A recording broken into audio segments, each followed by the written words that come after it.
You're tuned into Buzzin. I'm your host, Moon Baby, and I'm here with my boy. Come on now. Terrace Martin. Yes, yes. Congratulations. Thank you so much. Nominee Best R&B Album. That's what they say. Velvet Portraits. Yeah. Amazing. Thank you. I love it. Thank you. So Sounds of Crenshaw, new label. Sounds of Crenshaw, new label, operating and owned off of Crenshaw Boulevard. You know, bringing the soul back into the neighborhood. You know what I'm saying? Meaning every neighborhood in South LA below the 10 freeway. So the people below the 10 freeway could have a certain thing that everybody else has, but nobody else gives back and hangs out. So my thing is, hey, it's too crowded up there. We're going to get it popping down here. Right. This is where it's going on down here. This is where the soul at anyway. I mean, MLK, Crenshaw Boulevard is the backdrop. Louisiana fried chicken and donuts and ice cream and Chinese food. And a beauty supply. What else you need? What else you need? That's it. No, but you were just here last weekend. You spent a lot of time here at the Baldwin Crenshaw Mall giving back to the community. Oh, yeah. You had a celebration, 70th kickoff anniversary. You came and celebrated your nomination this week here. Why'd you come here to do that? I always feel that it's always important to go back to the point of direction and always revisit things from a different angle. So I decided to come back on this end to celebrate anything. And really when I celebrate, I always come back to the point of direction because, like I said, it's crowded. It's crowded over there. And over there, everybody knows what I mean by over there. We talking about Hollywood. I'm talking about, and I don't mean Hollywood, the city. I mean just where all of the funding is at, where all of the big things that where everybody goes to. Outside the community. Outside the community, outside of my community. Outside, right. You know, and I got sick of people always saying, you know, we don't never get to enjoy festivities in our area. So, you know, you came with the opportunity, and I was like, perfect, because usually I do things in Lamert Park at the World Stage. It was just a real beautiful thing because I feel that the most sincere love I'm going to get is going back to my point of direction in my area where I come from. This is your support system. Period. This is your fan base, you know, who supported you from day one. My family, I love it. So Kamasi Washington came out and rocked up with you. He grew up. We used to catch the bus. He grew up 2 blocks away. His mom lived over there, so we all, you know, he pulled up, supported me, and really supported me, but supported where we come from. That's the big thing. And I didn't even have to.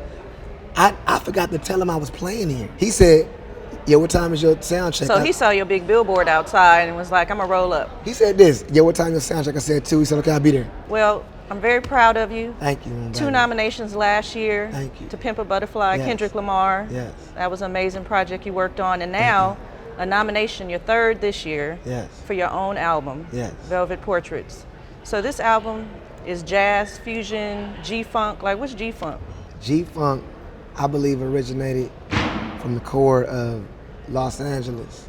You know what I'm saying? The first person I heard even say the term G-funk and that coined it was G-Dub, which is Warren G. Because his whole situation was called G-funk, and all the music he was doing, the Dog Pound, to me, that was early G-funk music.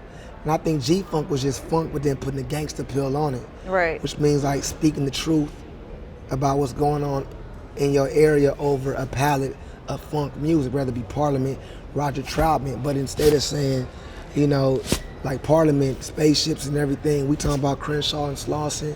We talking about where bad things happen, but then end up turning into good things later on. Mm-hmm. We're talking, you know, G-Funk represents change. G-Funk represents growth. G-Funk represents everything that I'm about. You know, to me, G-Funk is just as powerful as jazz music in my world because before I even understood jazz, I understood G-Funk, and I was a part of the G-Funk umbrella. Okay, but you're a jazz musician first? Nah, my first instrument was 2 Technic 1200 turntables and a realistic mixer before the crossfader they came at Radio Shack. So my first instrument was turntables, and my first instruments I played with was 2 sets of LL Cool J Rock the Bells. What? And you were cutting I back did. and forth? I was a DJ and a rapper first, and then 9th grade, I started playing the saxophone when I got exposed, and I started falling in love with jazz. I was already falling in love with jazz because the Tribe Called Quest, and it's in my soul because of my father, and it's jazz is in you, it's our heritage. But hip hop was the music that turned me on and made me fall in love with jazz. Right. You see what I'm saying? Right. Most of my friends grew up since 2 and 3 years old playing jazz, or 5 and 6. At 5 and 6, I already wanted to be a gangbanger from over here, because that was the point. That was the level of success I seen.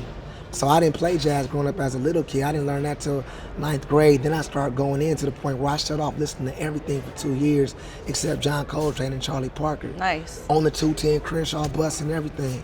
While homies was banging and getting tripped on, I just kept my Charlie Parker on and they would hear it. So you would tune it out with the jazz. Well, no, I had to pay As attention. much as you could. I looked like I was tuning it out so they would leave me alone. Right. But the jazz saved my life because it sounded so unfamiliar to the community, which is sad.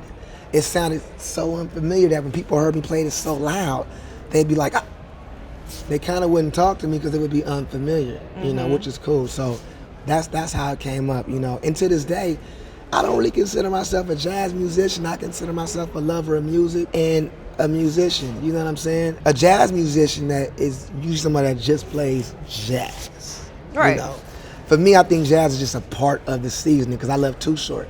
Well, you're a fusion of many things. Come on and that's now. what's beautiful about you. Come and that's on, what yeah. I love about your music. Thank you. You know, R&B, soul, everything is all infused with Everything you. we grew up off of. Right. The Yeah. 90s, hip Soul hop, Train. 80s. Soul Train channels. Soul Saturday Train. That's morning. what your logo looked like, the Soul Train. Is Is that inspired by? Yeah, well, yeah, because it was a label. Okay, are you familiar with the SOS band? What? I love the Tell SOS. me if you still care. Yeah, we Jimmy know John, that. Terry We know Lewis. that. So Right. I've always growing up looked at that logo like I love them, but obviously I couldn't use their logo, but I couldn't think of nothing else but just a big SOC, and I used the USC colors because I spent some time at USC, and to me USC represents the University of South Central because USC is in the middle of South That's Central. a whole nother university. Yeah, University of It's a whole South. nother I university. didn't coin that. That was from above the law. They're like, we from USC, University of South Central. Okay. You know what I'm saying? In the late 80s, early 90s, but it stuck to me. It made sense, you know. Well, I'm not gonna let you get out of here without talking about this Herbie album you're working with, because It's you're all talking about good. you ain't a jazz musician, but you working with one of the most legendary jazz musicians out there, Herbie Yeah. Hancock, Yeah. producing his album, which is insane. And I know Robert Glasper is working He's with you over as there, well. yeah, yeah. So I can't even imagine what it's gonna sound like. Robert introduced me to Herbie. And I mean, You know. it's gonna be sick. Yeah, it's so fun. what is it sounding like? Like what direction? Can Man. you tell us anything? It sounds like world music that you could two-step to. Really? So it's like, because he's into different things, and he's 76. He's seen the world a few times, a lot of times, and he's produced a lot of great records, sold a lot of great records, played a lot of innovative music. So anywhere from the art to touching the people, he's done it all. What are There's you nothing- learning from him? Humility, and to accept change, and you can find beauty within every problem. I learned life things with him. The music is naturally what we just do, Right.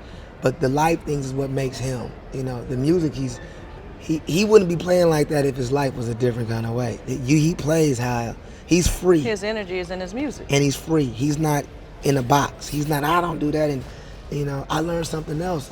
I've been struggling with this for years, and a lot of us struggle with. But sometimes we listen to different people's opinions, and we may live through people and go by what they think.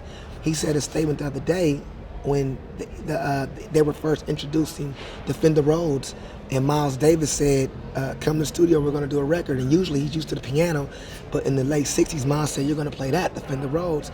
And he had said he heard other musicians talk about, "Don't play the Fender Rhodes, it's electric," and nah, putting them in the box. And he said, "Well, I want to try it." And when he played it, he said, "Man, it was beautiful." He said that's when he learned he's not going to listen to nobody else's opinions unless it's danger. But anything other than that, so that click, he doesn't realize I was looking at him like, because I've been struggling with that my Right. whole life, and people's opinions and what they would say, what I should do musically. And, I had so many non-supporters that were my friends of Velvet Portraits. Because coming off of September Butterfly, they wanted me to go into in that direction. go to your mainstream, and I was already doing YG and everything, but I had a crew of people that just didn't support, and I don't think it came from malice. I think it came from not understanding and not wanting to understand and being stuck in the box. Right. But even being here, nomination, what this did, instead of me saying nah, this helped out and opened up my friends' eyes to other things, so now we could be closer. Because I was scared I was going to have to cut a couple of people off because I'm not used to closed-minded people in my life. But now through this, a lot of my friends have grown, and I'm happy, and hopefully I could grow and we all could grow through things like this, Right. you know?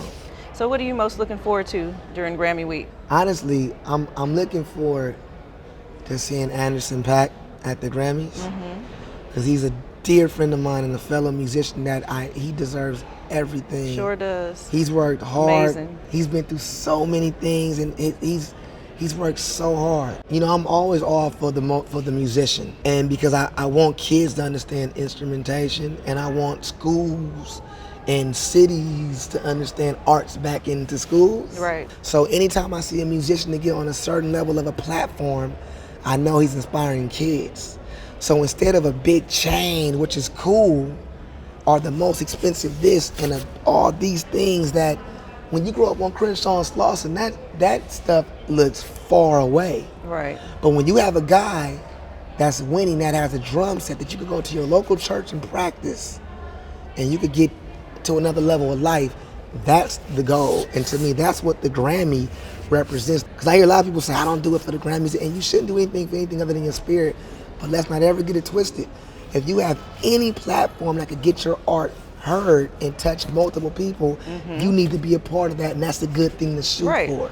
That's what the organization is about. Those that know the Grammys are now familiar with a picture of Lamert Park. We doing it. With Billy Higgins on the wall, Horace Tapscott on the wall. Juno, these are legends in the Crenshaw district that mean everything. So that's the biggest part, that our area is getting recognized. And that I just represent my area. So I'm just the vessel and the representative. So that Grammy and that whole thing, I did that, and that's gonna be for the area, and we're gonna keep pushing this line up here with the Grammy board, with the Crenshaw district, and everywhere else in South LA. And I'm rolling with you, and I'm rolling with them with anything they pushing down here. Oh, I appreciate you. Hollywood too. Hollywood too. But they got music through. programs in their schools. Right. So the Santa Monica School District and Malibu School District. LA Unified, if we need some down here. Yo. Look, we need some donations. Look, we're trying to get some donations. Saxophones, instruments, rolling gear, cord, Casio, these instruments that we use to make the music that people buy the records for. We need y'all to give all of them. Crenshaw High needs music instruments. Locke High, Dorsey High, Fremont High, Jefferson, Manual Arts, Gompers Middle School, Henry Clay, Horseman. These are the people that need everything going. And I ain't gonna stop till we figure out something. Even to the day I die, I'm gonna keep pushing that line for my area. Peace out to all the Hollywoods. Peace out. Signing out from the Baldwin Crenshaw Mall with my boy Terrace Martin. Come on now. Congratulations again. Thank you. And thank you for being here today on Buzzin. Sounds of Crenshaw, DJ Moon, baby. God bless y'all. Thank you for tuning in. Peace.